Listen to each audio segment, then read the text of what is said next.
All right, guys, we have a really short and sweet weekly breakdown this week. Last week's was pretty short and sweet. I imagine the next couple weeks, you know what? I'm not sure. Maybe next week gets a little crazy. I'm not sure.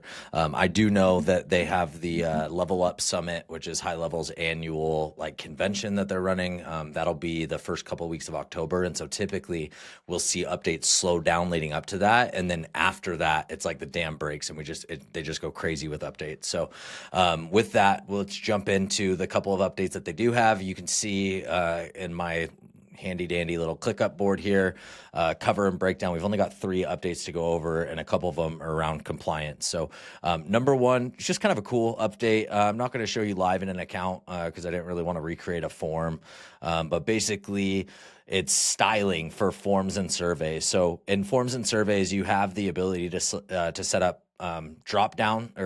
check boxes, and you have the ability to set up radio buttons inside of a form. In fact, now that I said that, of course, now I want to take you in here. So let me go ahead and do that. I'm going to go into a form,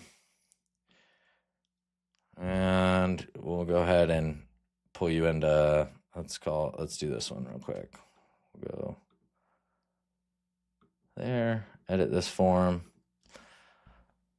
Okay, so when you create a form, one of the custom field options that you have for that form is a radio option, and then you also have the a checkbox option. So we have radio and checkbox. So I'll see if I can find here's one. Like, which of these things are you interested in, right? These are all checkboxes. So the update here is that they now have this new visual way to represent these called bubbles. So instead of standard, which is just, there's no container for these, you can switch them to bubble, and now there's a nice little container around them. What I'm looking forward to is them not having the checkboxes here. So let me check and let me see what this looks like. I believe even with a radio, let me see if I can drop this radio in here. If I go radio, we go to bubble. Yeah, same thing. So it still has the actual little radio bubble thing. I imagine this is something that they'll change pretty quickly.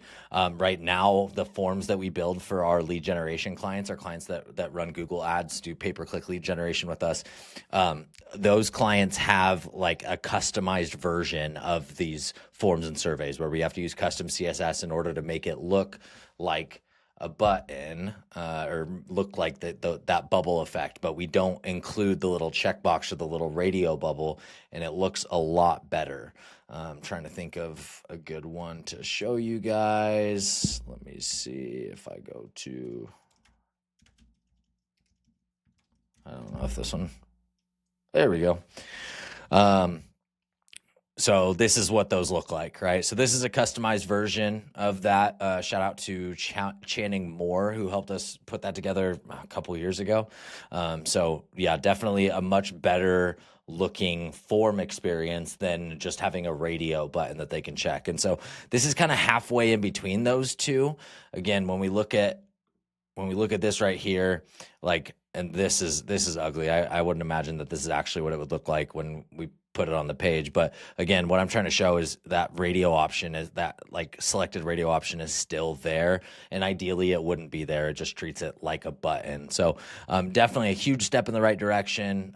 Big styling improvement for forms and surveys. If you're doing anything with forms and surveys and you haven't been doing it with custom CSS, then this is definitely going to be an improvement right out of the gates for you. So check that out. Forms and surveys, now the bubble style for radio and checkbox elements.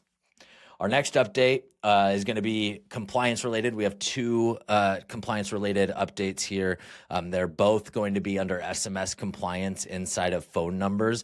Now, a couple months ago, HighLevel rolled out this periodic opt-out feature, and they enabled it by default, and there was no way to turn it off. And so this was a big deal. Basically, it was requiring that you add the sender ID and opt-out message every 30 days. And so I'm this is the opt-out message and sender ID. This is it automatically adds it only to your first message when you send it to them. Now, you can also set up an interval where you say, hey, every 30 days, add the sign off, add the unsubscribe, reply stop to unsubscribe, which is a great practice for compliance purposes, but not necessarily something that we want to force all of our clients to do. It's not like there's nothing there's no compliance language anywhere that says that you have to do that. And if it was a law, then we would, of course, encourage our clients to do so. But at the end of the day, not a huge fan of HighLevel coming in and just implementing these like super strict compliance interpretations to be able to protect their relationship with Twilio. Not a huge fan of that. And so it was great to see, great to hear when HighLevel said, hey, we are allowing you to choose whether or not you want this periodic opt-out, and we're going to allow you to specify how often you want it if you do turn it on. So really cool. What the other thing that's cool about this is this sub-account was created, I believe, during the period of time where it was automatically applied. And when I went in here to double check, it was all automatically like disabled. And so I'm guessing, but I'm not 100% sure that if it did automatically apply this for you, that it is also automatically like unchecked it. So if you do want this feature, make sure you go in and check that box and then go ahead and specify your periodic opt-out period. Now, the other thing I wasn't going to cover, but because we're on the same screen, I'm going to anyways. This is the, it's like the call it the Texas Mini-CPA protection tool. So essentially what Mini-TCPA, right? Telephone Consumer Protection Act. Texas has their own version of that. It was a big deal when it got rolled out a few weeks ago. And still is a big deal. I've talked about it before, I believe, but I'm not an attorney, so make sure you talk to your compliance attorneys. But I believe that at the very least, mortgage lenders are exempt from this. I believe mortgage brokers probably are too under a separate exemption, but I'm not 100% sure. I'm definitely more confident on the mortgage lender side. The mortgage broker side, I'm like 75 to 80% sure that it's a non-issue. So if you don't know what I'm talking about and you're sending text messages in Texas, then definitely do your research. Just Google Texas Mini-TCPA.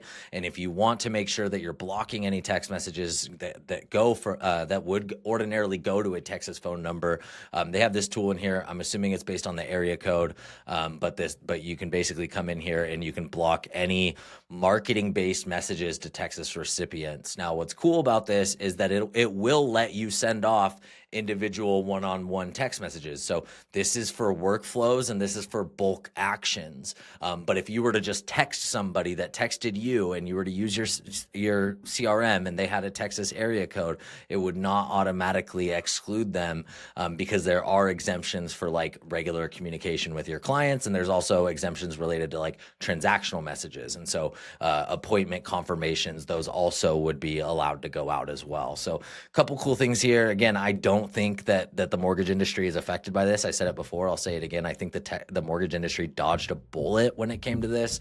But if it is something you're concerned about, there is this option in here. Do your research, check this box in the meantime, and let me know what you find. I would love to hear that I'm wrong on this. I'm not going to lie. I would not love to hear that I'm wrong because that would mean not so great things for some of my clients. But I do want to hear if you think I'm wrong, and I do want to hear like your explanation. If you talk to an attorney, what that attorney's explanation is. So definitely reach out if you hear anything different than I'm saying right here.